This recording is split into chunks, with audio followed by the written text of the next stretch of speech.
дека оваа влада не може да издржи уште многу долго. Значи, на овој начин. Знаете како не ви верувам. Не, само да ви кажам. Тоа беше кампања 2011, да тоа влада не може да издржи уште долго, па е издржува. Еве да се обложива.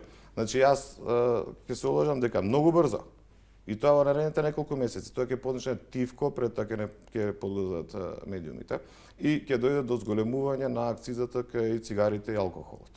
Ќе не припрема дека паштетно е пушењето, пиењето и слично и така. Тоа ќе биде првиот начин како ќе почне да се зголемуваат прибирањата.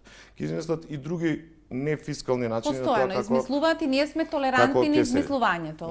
Од чувството дека сепак оваа влада некаква сигурност не обезбедува. Криза е секаде, а види ние не може, тоа ќе се купат 1 до 2 месеци. И ќе дојде што е акцизата на цигарите, ќе видите, ќе пресметате колку и така натаму.